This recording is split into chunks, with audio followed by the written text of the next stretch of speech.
Can you brush wet hair? Let's get into it.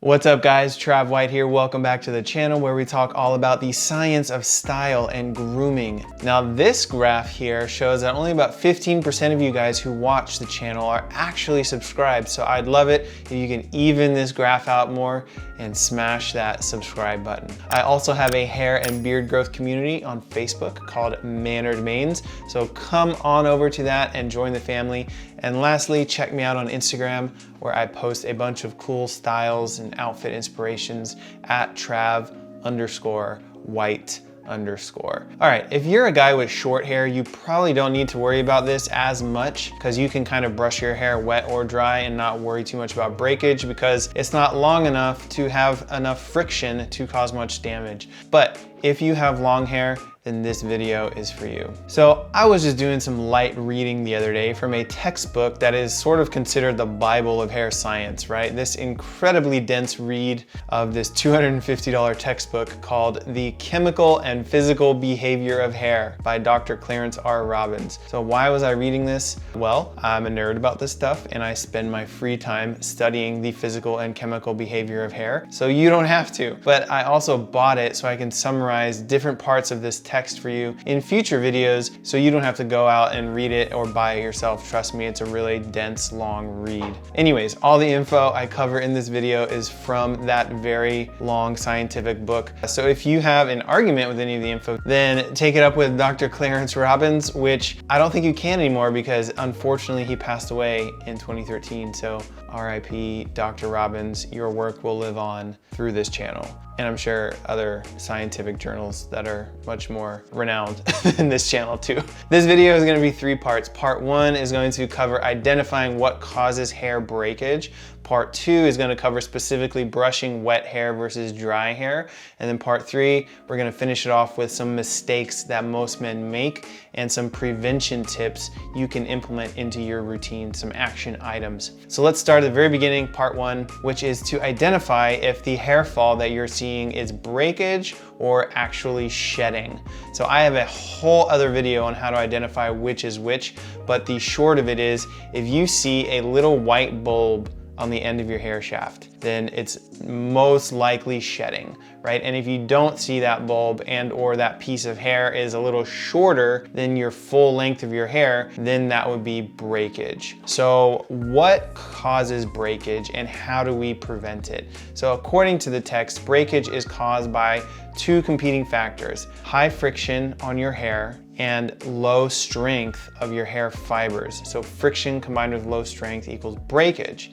And the main cause of friction is combing and brushing. Now it's not the only cause, but it is the main one. And the majority of the time is from brushing or combing through knots and tangles. Now this doesn't mean don't brush.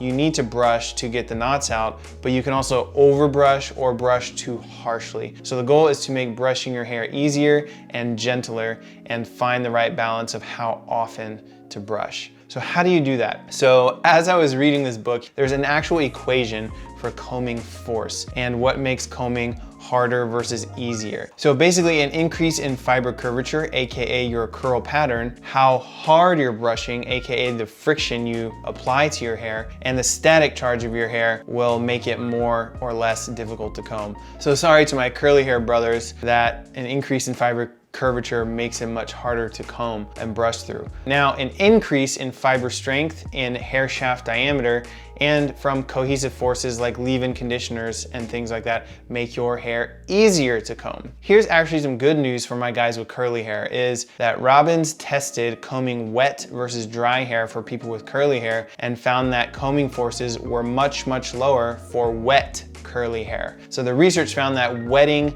out the hair uncurls the fibers, decreasing fiber curvature, thus decreasing friction. So the book states that water straightening and high curvature hair is sufficient to provide a significant decrease in combing forces. This is why people with curly hair actually need to brush their hair wet versus dry. It significantly decreases force applied to your hair fibers. So what about my guys with straight and wavy hair? That would be types 1 and 2 and maybe really low 3s.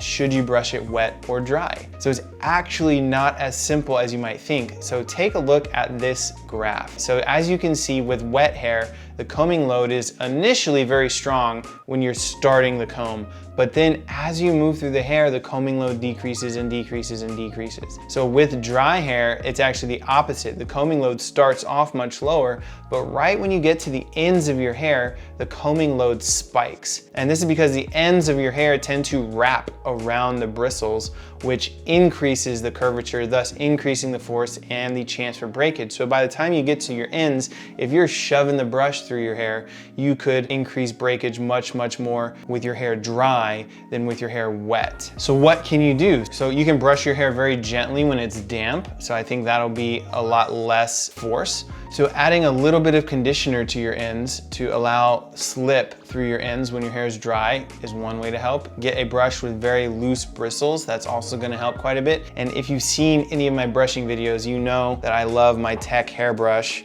It's got very loose bristles. I love this brush. So basically, the straighter you can make your hair, the less static you can make it, and the stronger you can make it while reducing the amount of force you apply to your hair is going to result in less breakage when you're brushing. How do you make your hair stronger? Well, unfortunately, a lot of it comes down to genetics. You know, if you look at my hair type PDF that I have, the strongest hair is coarse hair, which is hair that is widest in diameter. So if you have coarse hair, give a quick thank you to the hair gods really fast because your hair is gonna be much stronger.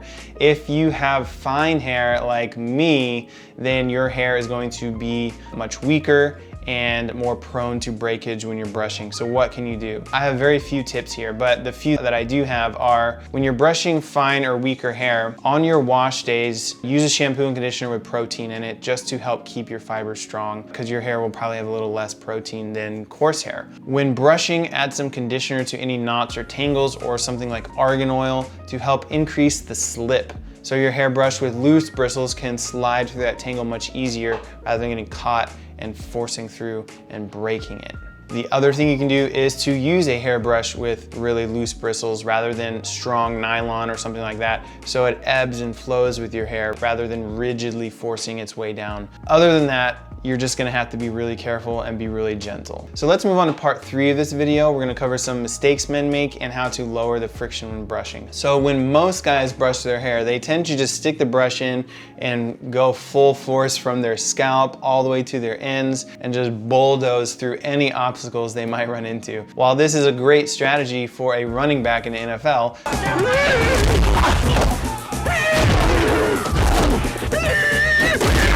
this isn't necessarily the best strategy for brushing your hair. So what you want to do is start with the ends first and get the tangles out gently and then work your way up to the scalp. And if you do run into a knot that you can't untangle, again, get a tiny bit of leave-in or a serum and rub it onto the problem area.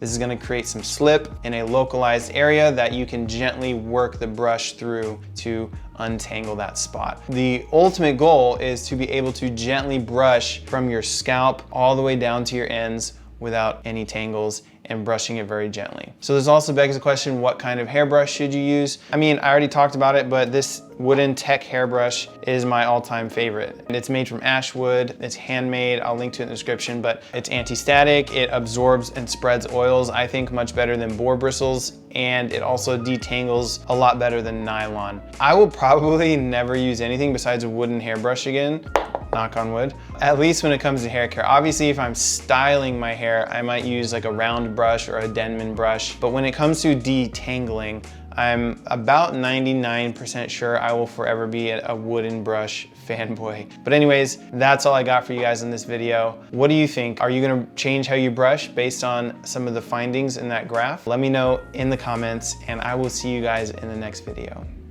Peace. Dude, I feel like my face is getting more and more lopsided. I don't know. Side part, yeah. I know Gen Z hates side parts, but you know, Gen Z It's stupid. Sorry if you're in Gen Z. I love you. Just cut it all. Cut it out. Cut it out.